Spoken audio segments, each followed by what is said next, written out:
previous round, the Oschersleben 24-hour race was restarted after many bikes, including the leading Castrol Suzuki number 2, went down on oil dumped by an Aprilia's blown engine. But after the restart, the Castrol bike soon re-established dominance, even with star rider VINCENT Philippe out with a broken hand. But Chase's Yamaha Austria in Phase 1 wouldn't last the race distance. By midnight, the pressure was off the number 2 Suzuki, which went on to win the race with only 2 riders, taking the World Endurance Championship with 1 race in hand. The Swiss Bolliger number 8, the British Diablo number 666 Kawasaki's now holding 2nd and 3rd in the championship. The fight was now on for 2nd and 3rd places, with both Yamaha Austria and Phase 1 hoping to make a bid for the win at Vallelunga, and the 2 Kawasaki's desperate to hold them off.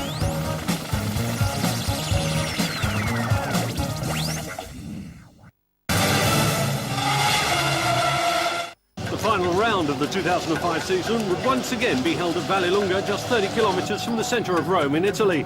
The Italians hold an immense passion for all forms of motor racing. Many local wildcards had entered for the final round.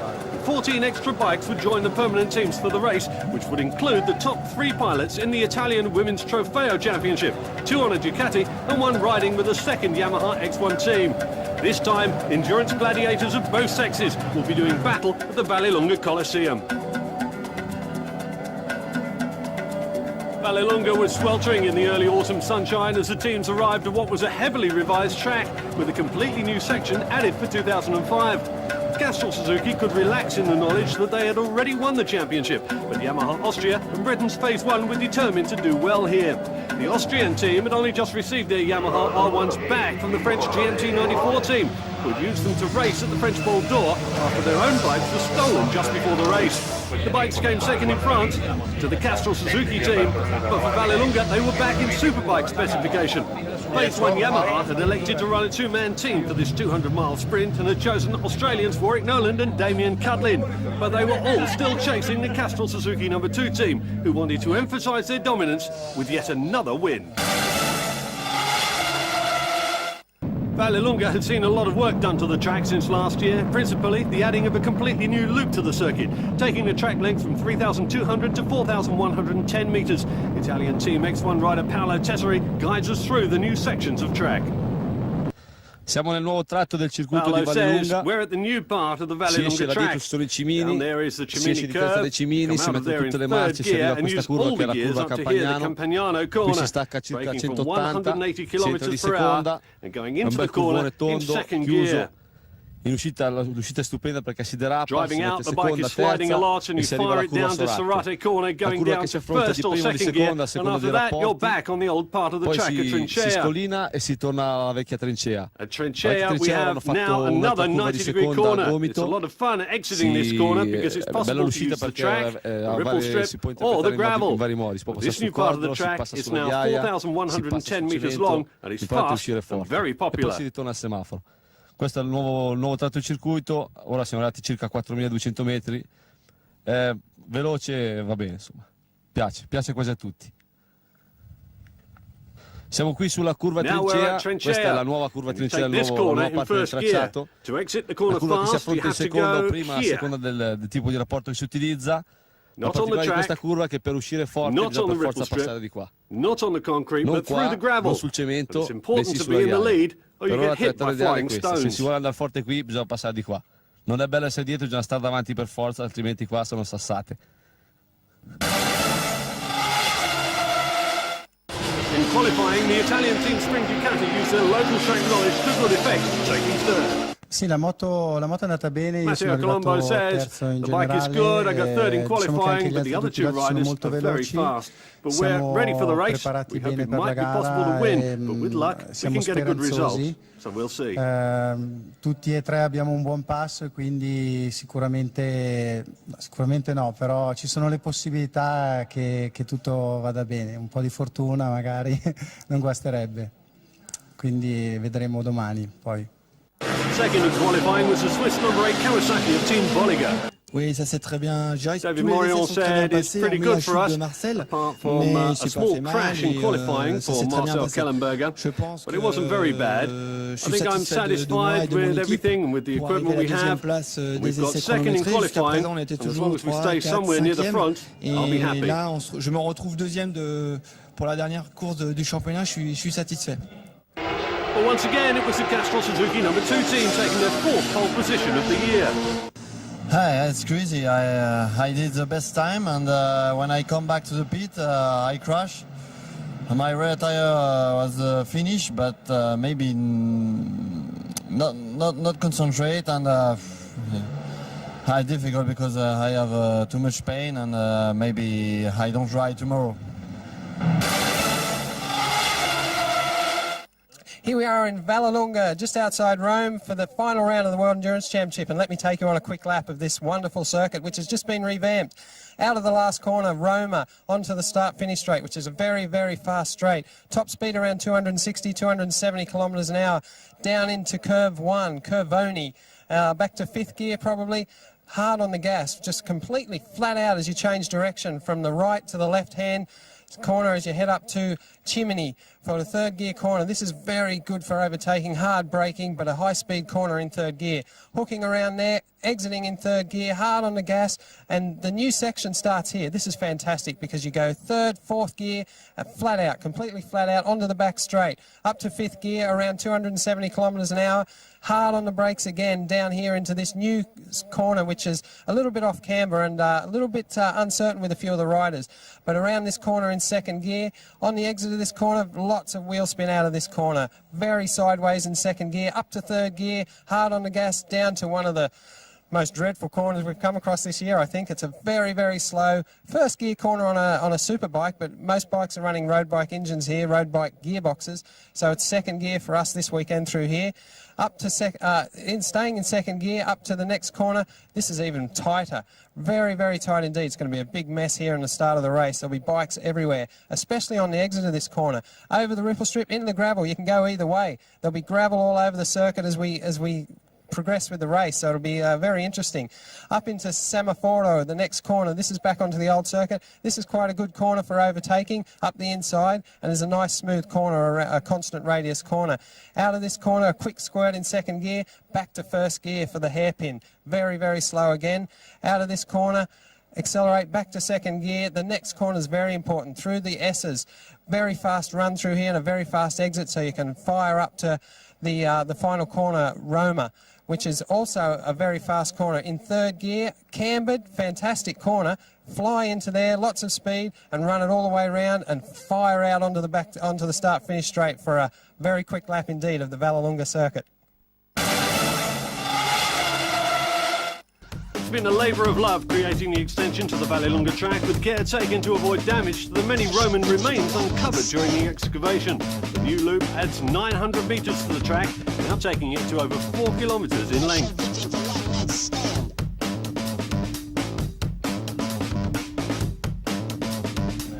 The troubles that the Yamaha Austria team have had over the season hadn't stopped at Vallelunga. In qualifying, Frenchman Gwen Giovanni had just started his first flying lap in first qualifying when he crashed, and a broken helmet meant a mandatory visit to hospital for a brain scan. As the hospital was in Rome, the bad traffic in the area meant that he didn't have time to get back for the second qualifying session and was unable to set a time.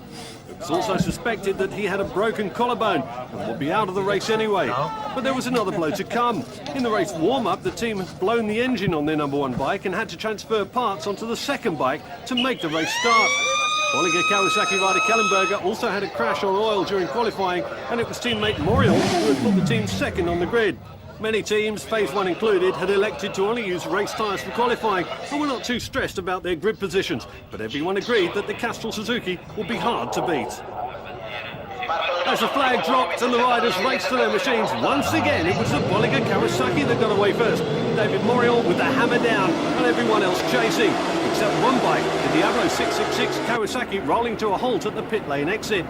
The Castrol Suzuki and Matthew Legrive immediately started to chase, with Nolan on the Phase 1 Yamaha and Hinterreiter on the Yamaha Austria #7 taking time to settle before making their charge. But the Suzuki was already showing its speed on both the straights and in the bends. It will only be a matter of time before they hit the front.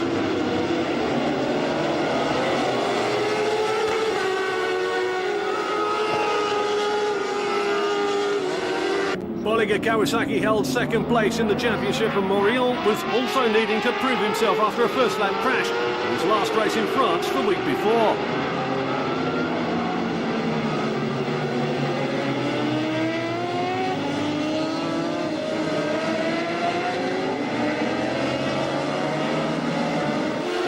lap and the first casualty, the wildcard Rosso racing number 141 Suzuki out of the race with a blown engine. But for everyone else, it was a case of keep it upright and see who you could pick off over the next 200 miles.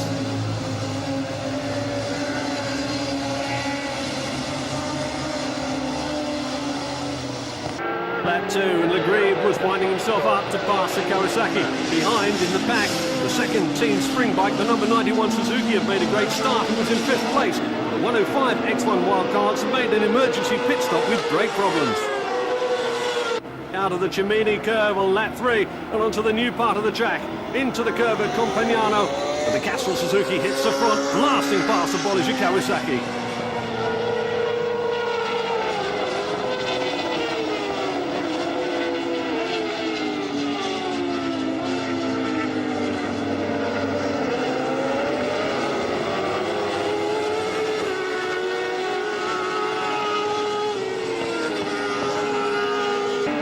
The Rosso Racing Suzuki trundles back to the pits. The Castrol Suzuki number 2 heads the field halfway through the 3rd lap.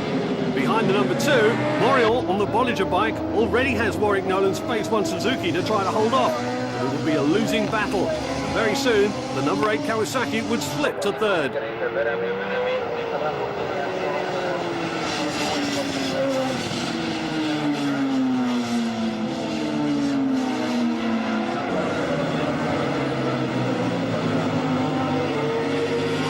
Second casualty of the race, the German number 15 Inerdrum Suzuki crashing out with brake failure. And there was a close shave for the leaders as well, Legrive nearly high-sliding while lapping the number 76 Suzuki Austria bike. By now, Warwick Nolan had passed the Bolliger Kawasaki but couldn't pull away as quickly as the Castrol Suzuki had been able to do. And the Yamaha Austria number 7 in 4th was starting to catch them both. At the race start, the Diablo 666 Kawasaki had failed to get away, and their 3rd place in the championship was now under threat. Rider James Hutchins told us what happened. Well, first I thought we hadn't got the bike in gear, and I panicked and stamping on the gear lever to get it back in gear, but apparently the drive in the rear wheel disintegrated and it just spun, so then I thought the clutch had gone, so really it wasn't going anywhere, but it's a disappointing start. The centre hub bonding had failed on the rear wheel, leaving the hub to spin freely inside the wheel. The number 15 Inerdrum Suzuki also in the pits with far too much damage after the crash for the team to continue to race. The first round of pit stops and the Castrol Suzuki pits with a lead of now 17 seconds over the Phase 1 Yamaha, and the slick efficiency of the factory-supported Suzuki team makes sure the stop is sweet and short for the second rider, Kitagawa. No, for the moment it's okay. I ride cool because with the traffic is difficult. Now I go step by step, no problem. The bike is okay, tire is okay. Then it was the second place Warwick Nolan's turn to pit with Damien Cudlin taking over, and we would find out what problems he was having trying to chase down the flying Suzuki.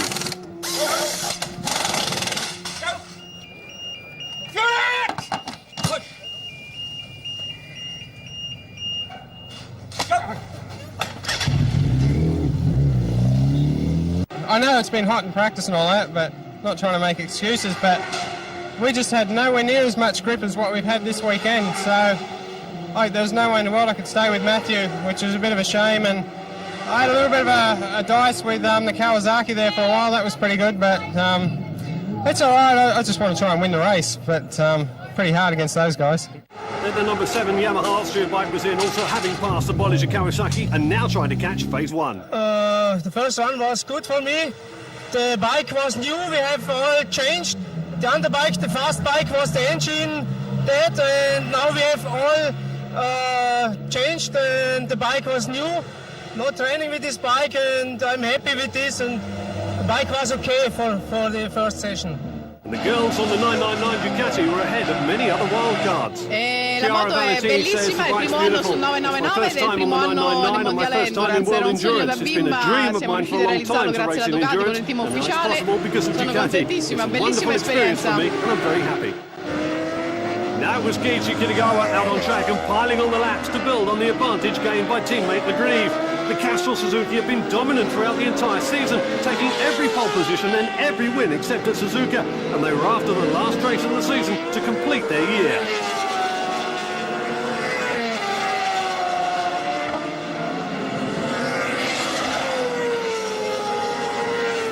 Right now, the Bolliger Kawasaki was in 4th place, but was still in position to get their 2nd place in the championship. Nevertheless, it was a tough race for rider Marcel Kallenberger.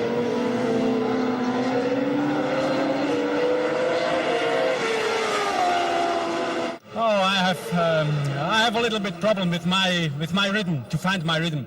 I have too much bad moments on this circuit, and these are on my brain, on my old racing brain, and I have a lot of problems to find my rhythm, and my times are not so very good.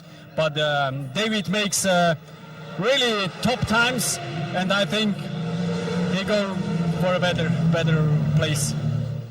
Even without their fastest rider, Gwen Giovanni, both Yamaha Austria riders, Igor Yerman and Thomas Hinterreiter, were giving the 2nd place Yamaha Phase 1 a tough time, with 2nd position swapping between both teams during pit stops.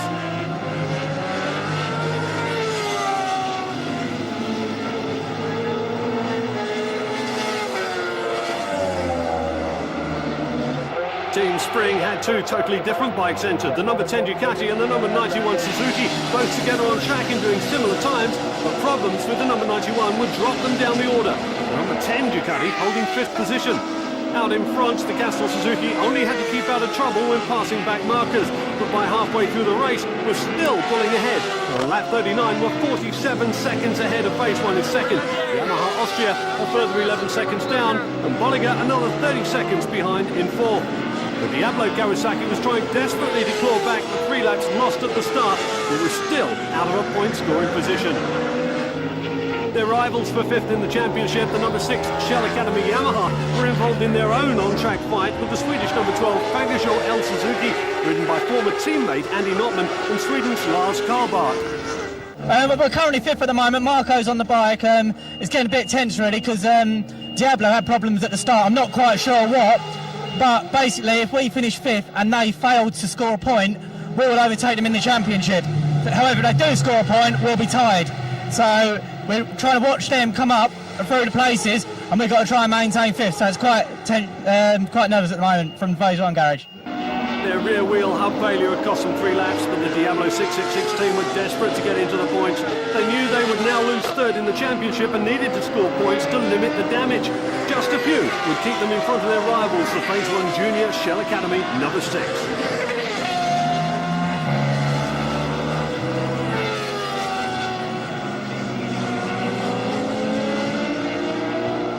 The junior team was overtaking me. I think Marco Rodland was on the bike and he has really a good ride. We had a little fight.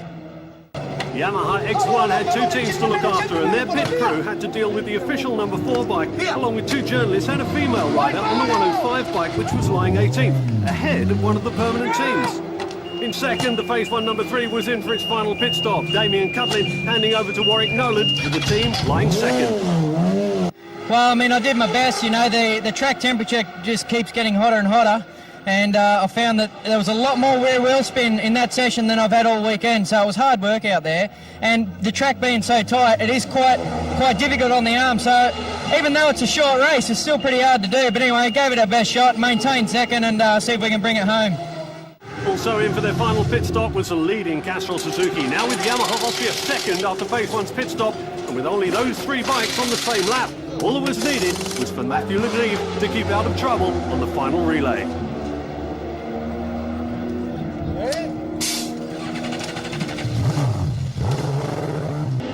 Laps done, and despite the fast wildcards, it was still the permanent teams that dominated, with Bolliger Kawasaki 4th, Shell Endurance Academy number 6 in 5th, Ducati Spring number 10 in 6th, and the Fagershore L number 12 Suzuki in 7th place. The top local wildcard team was the 105 X1 Yamaha in 18th, with the number 999 Ducati Y2K team holding 20th behind the project team Honda. With treaded tyres and no endurance fuel tank modifications, the Ducati had lengthy pit stops, but both female riders in the team were doing well.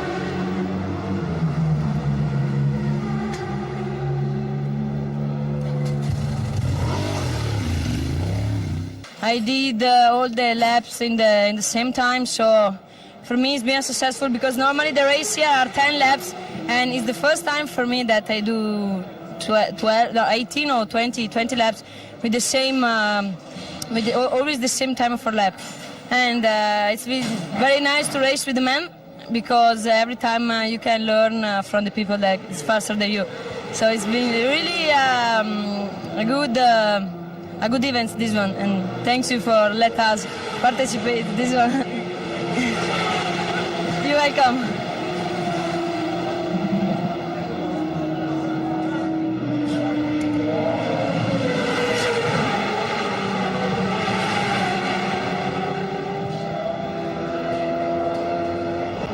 In fourth, Marcel Kellenberger on the Bolliger number 8 was a lap ahead of the Ducati team spring number 10 and under no threat. But Hinterreiter on the Yamaha Austria number 7 lying second had been told not to push, as beating phase 1 wouldn't push them further up the championship table. Noland on the phase 1 number 3 would move ahead of Yamaha Austria with 8 laps to go. On the final lap, Acula Greaves slowed his Castrol Suzuki to let the third place number 7 stay with him. So they will both cross the finish line together, separated by 1 lap.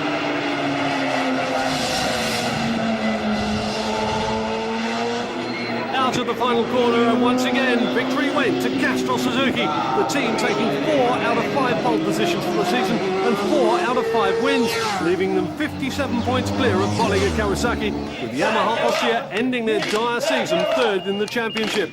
Keiichi Kitagawa had become the first Japanese World Endurance Champion in history, and early indications were that he would be back to defend his crown next year. After a burnout at the back of the circuit, the top 3 finishers all celebrated on the start-finish straight. Behind the top 3, Bolliger had confirmed their second place in the points with 4th in the race. The Pagazor L number 12 Suzuki had squeezed past the Shell Academy number 6 to take 5th. But it was great third place under trying circumstances for Yamaha Austria. Yes, now we are third in the championship, and this is the maximum what we have. And this was a bad season for us, and I'm happy for the team. And now we do a party. Second place for former world champions phase 1, with Damien Cudlin getting his first ever podium.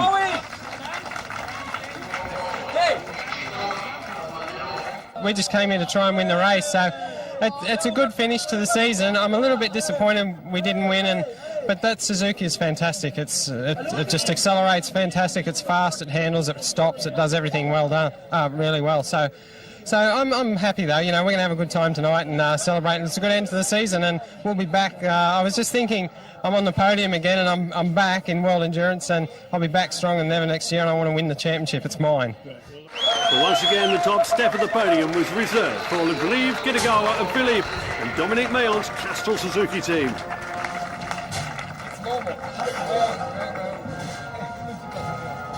I am very happy for all the team, for all the mechanic, Keiichi, Vincent, Mr. Melian, and it's very good. The season is perfect. Win Boulder, win World Championship in Endurance. Good season for continues for next year. As the final points show, a massive win for Castrol Suzuki. The 3 teams behind them will all be much stronger next year, and now the Italian No Limits team is starting to threaten the top contenders. But for 2005, it's the French Castrol Suzuki team who rule in World Endurance.